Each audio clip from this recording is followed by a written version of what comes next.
All right, everybody, this is Nash here, and there is a key area that Texas or Oklahoma needs to win in to be able to win this Texas Longhorns versus Oklahoma Sooners Red River shootout game coming up on Saturday, and we're going to hop right on into it. So if you like the video, drop a like on the video, subscribe to the channel, and then comment down below your thoughts on this key matchup, and that's none other than the rushing game. We're not going to hold it from you any longer. 18 of the last 20 games that we've had, the winner won the rushing battle. And if they were tied, there was 1 year where they were tied in the rushing battle, meaning tied for rushing yards. Texas edged out Oklahoma in the yards per rush category. We were tied at 124 yards rushing. Texas had 3.9. I believe Oklahoma had 3.4 yards per rush. Texas won the game. So that's part of the 18. Winning the running game basically means that you win the game. And that does include the Big 12 championship that was played in Jerry World. If you want to remove that and say, hey, Jerry World, we don't want you, we're looking at only the Cotton Bowl. Well, hey, only the Cotton Bowl, 18 of 19 teams have won it. So, look, you want to win the Russian battle to win this game. But there's also an advanced statistic that Texas has that really, it could go one way or the other. And let's just go ahead and pop it up right here. Now, before some of y'all may have seen this already. I did put out a crazy rush defense stat saying, hey, and not gonna let y'all jump too far ahead now. Okay, 40.8% of rushing yards against Texas come in the first 3 drives. Opponent rush yards in the first 3 drives: 193 yards, 4.5 yards per attempt, 2 touchdowns, 43 attempts. That's wrong. That's wrong. If you already paused and you watch or you're a fast reader, you'll know. I messed up. I'm embarrassed. Now, all it is the 280 and 193 flipped.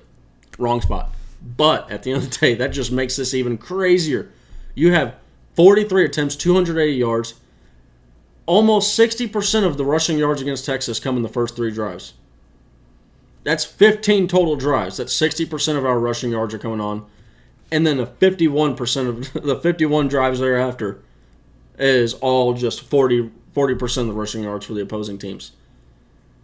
Like this right here. I'm going to go ahead and get rid of the stuff that's wrong and useless. This is massive. I mean, that's a good rush defense in the latter half. And not even latter half, but just like latter 3/4, 75% of the game that the Texas rush defense is like a bona fide top of NCAA rush defense. It is. It's for real. So what's the deal with this? Okay, 280 yards, 6.5 yards per attempt, 2 touchdowns in the first 3 drives. What's happening? Well, there's a couple ways that you can look at this, and one way that I think and this is the most likely way, is I think teams are coming out there with a really good game plan against Texas, saying, hey, this is how we're going to attack you, and it's working. But there happens to be a very good defensive mind on the other side of the field named Pete Kwiatkowski. And I believe he's, making the correct adjustments that are needed to be made. And when you go to talk about 1.7 yards per attempt, that's doing the adjustments from 6.5 yards per attempt. That's a massive adjustment. That's less.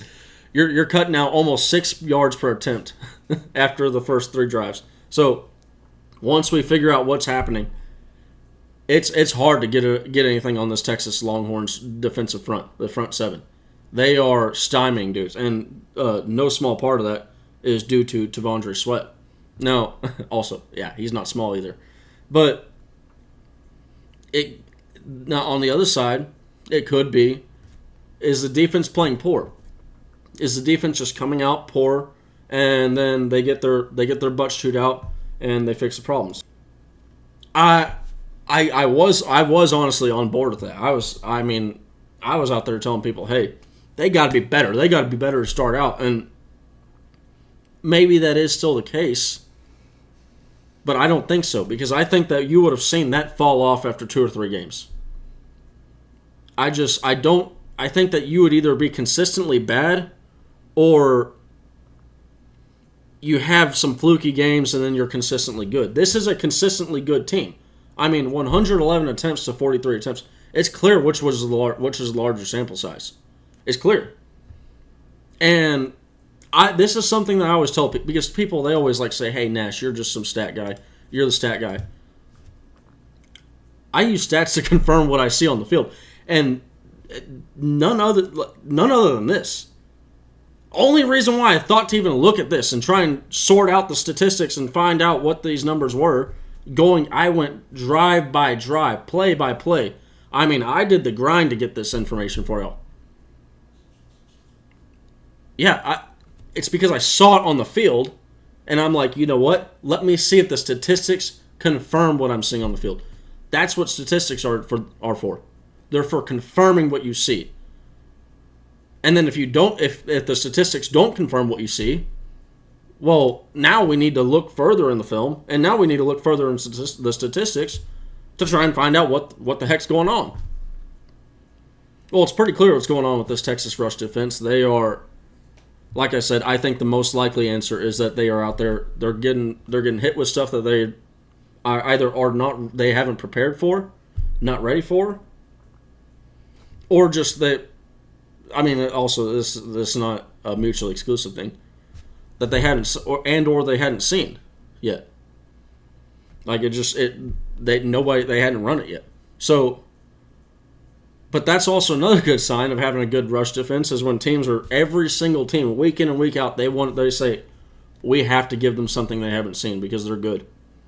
This is a good defense that we're playing up against, and like I mentioned, this is a huge key area for this Texas versus Oklahoma battle. You got 18 of 19 of the last Red River shootouts have been played. 18 of the winners have been winning the rushing battle, winning the rushing game. So for Texas to stop Oklahoma in the rushing game, that's almost a practical, guaranteed book it win for Texas. And this rush defense, the thing that really I'm willing to give them the benefit of the doubt and say, you know what? It is. They do have an elite rush defense. They do have all that stuff. Like 1.7 yards per attempt. That's good for number 2 in the country. Number 2 in the nation if they were to do that over the full body of work. Now, what they're currently sitting at is 3.1 yards per rush, which is good for 18th.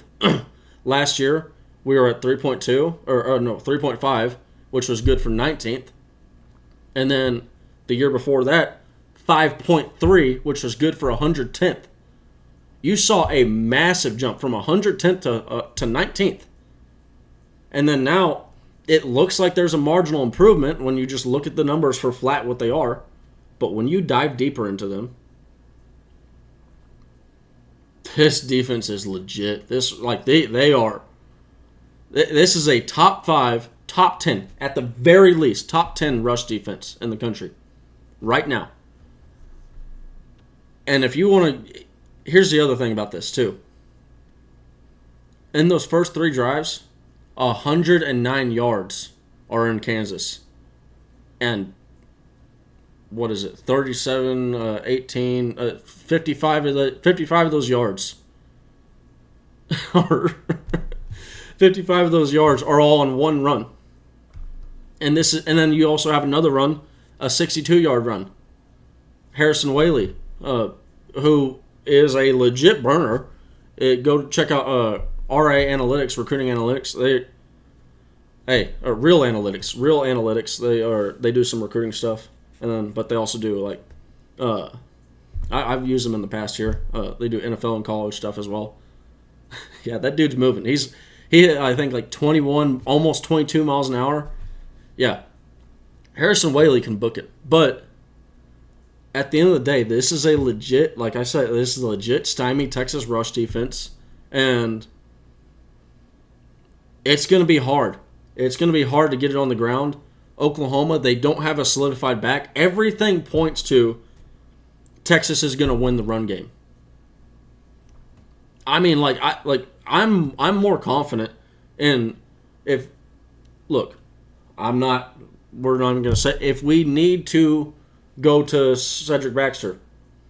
I'm more confident in him than anything Oklahoma has. Jaden Blue, I'm confident in him. I think that he's run the ball very nice. When you get to Savion Red, that's when it's almost like I don't have confidence on either side. I'm willing to give Oklahoma almost the benefit of the doubt because they've had more carries. But Savion Red, I've mentioned him in the past. Sark's wildcard video, go watch that. He's got the BMI. He looks like he's got the shakes. Like he's a tough runner. Yeah, I mean, look, Texas is in a very good. And then not to forget about Keelan Robinson either. Keelan Robinson, speed. Last year against Oklahoma, we averaged 11 to 12 yards when he was on the field.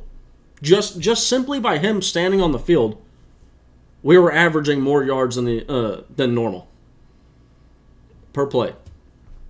This is a key area, and ultimately why I think that Texas is going to win this game. But all right, everybody. Hope you all have a great day, and I do apologize for getting that statistic wrong. That tweet wrong. That is embarrassing. I mean, it's 200, almost 300 people liked it. So I mean, it's been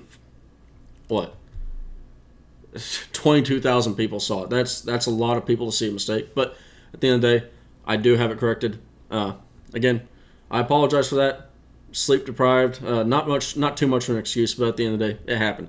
So hope you all have a great day, and hope we get a Texas Longhorn dub. Hook!